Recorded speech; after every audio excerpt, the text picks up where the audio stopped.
히브리 뿌리를 찾아서 토라 2편. 토라의 뜻인 가르침과 지시라고 나눴습니다. 근데 야레라는 단어랑 연관이 되어 있다고 했죠. 야레는 겨냥하다, 겨냥해서 관역에 적중하다, 그런 의미를 갖고 있습니다.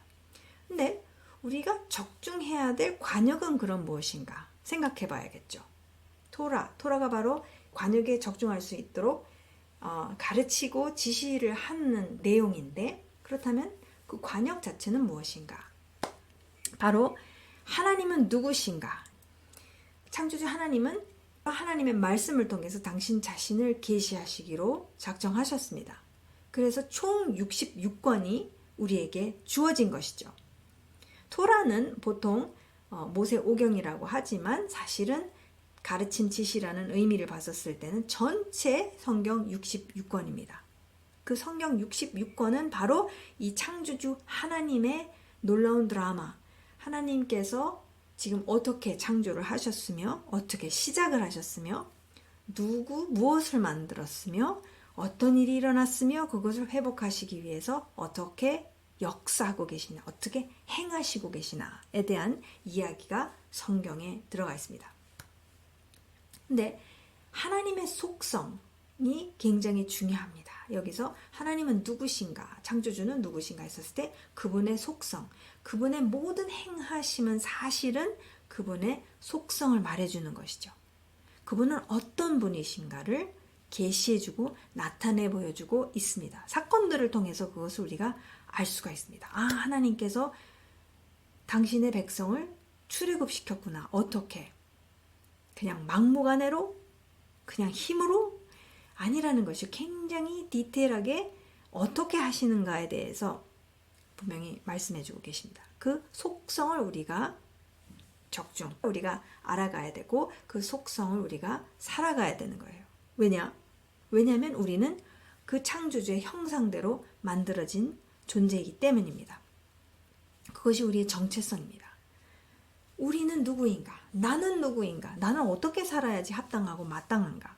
오늘날 사람이 여러 형태로 살아가고 있어요. 지금 완전히 히브리어로 하자면 발라간입니다. 발라간. 엉망진창이에요. 왜냐?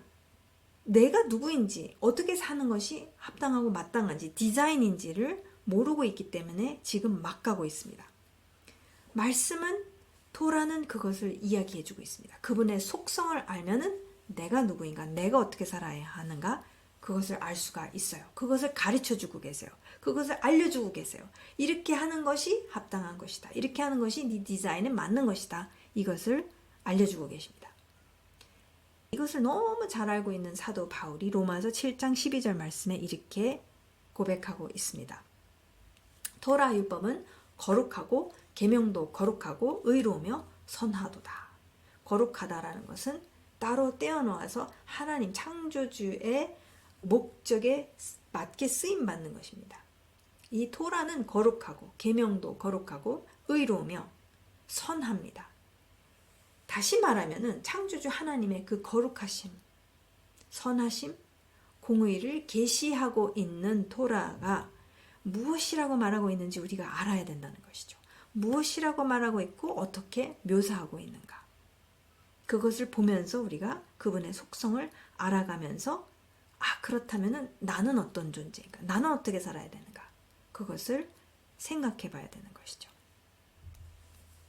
하나님의 속성, 그리고 우리의 정체성을 알려주는 것이 바로 토라입니다. 이 관역에 적중하는 가르침이 또한 토라라는 것이죠. 우리가 적중할 수 있도록, 빗나가지 않고 적중할 수 있도록 지시를 해주십니다. 계시해 주시는 것도 있지만 지시하십니다. 왜? 잃어버렸기 때문에. 인류는 완전히 우리의 정체성을 잃어버린 상태, 타락을 통해서 잃어버렸습니다. 지금 수천 년이 지났습니다. 타락 통해서 완전히 잃어버렸기 때문에 다시 배워가야 돼요. 계시해 주시죠.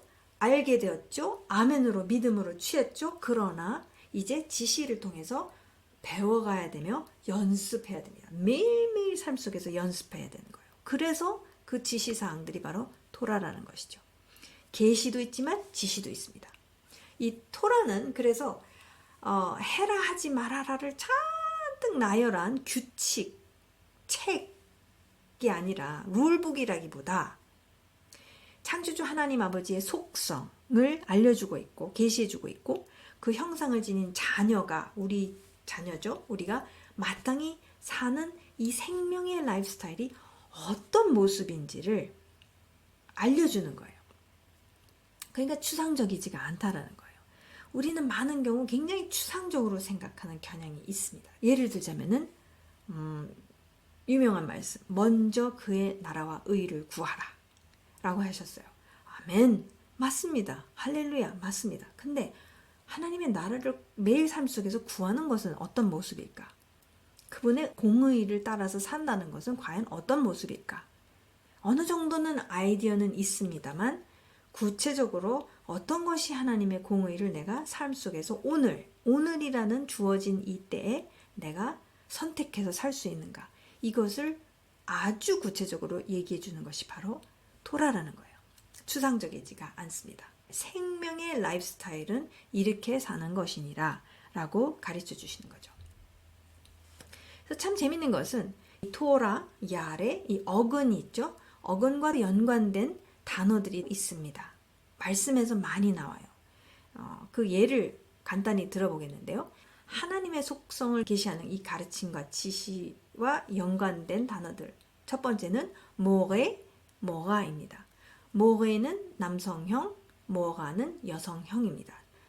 스승, 선생님이라는 뜻을 갖고 있어요. 선생님이 하는 역할은 무엇입니까? 제자들에게 창조주의 계시를 가르치는 거죠. 그렇죠? 그게 바로 랍비이신 예수님이 12명의 제자들과 가졌던 관계였습니다. 가르치시는 분이에요. 그게 그냥 개념적으로만 가르치시는 것이 아니라 모든 것을 다 삶을 통해서 보여주셨습니다. 삶을 통해서 구체적으로 배워나간 사람들이 바로 제자들인 것이죠. 또 다른 연관된 단어는 무엇이냐? 호레, 호림. 호레는 단수형입니다.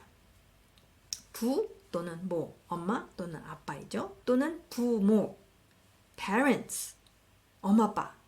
엄마 아빠가 하는 역할은 무엇입니까? 자녀들이 있습니다. 신명기 6장에서 하나님께서 분명하게 말씀하십니다. 자녀에게 부지런히 하나님의 모든 지시사항을 가르치라고 하십니다. 너의 집에 앉았을 때인지 누워있을 때인지 길을 갈 때인지 어떤 상황에서든지 말씀을 자녀와 강론할 것이며 라고 하시죠. 그것이 부모의 역할이에요. 학교에 맡겨서 누군가가 해주기를 바라는 거가 아니라 내가 토라를 통해서 배우면서 내가 부모로서 자녀에게 가르쳐야 되는 이 토라를, 이 계시를, 이 지시사항을 가르쳐야 되는 삶을 통해서 가르쳐야 하는 것이 부모의 역할인 것이죠. 호레, 호림. 호림은 복수형이죠. 부모. 그래서 창조주의 형상에 걸맞는 정체성을 자녀에게 가르치는 것입니다. 그 정체성을 내가 먼저 살아야겠죠. 부모로서. 내가 먼저 살지 않고 이론적으로만 가르칠 수 있는 것 절대 안 됩니다. 할 수가 없어요. 애들이 그거 안 따라갑니다. 내가 그 정체성을 알아갈 때에 비로소 그것을 자녀에게 가르치는 것이죠. 우리는 이러한 존재이다 라는 것을 가르치는 겁니다. 그것이 부모의 역할이요 또한 스승, 선생님의 역할인 것이고 무엇을 가르치느냐 그 내용이 무엇입니까? 우리가 적중해야 될 관역이 무엇입니까? 바로 창조주 하나님의 속성인 것이죠. 그래서 오늘 토라 2편을 살펴보았습니다.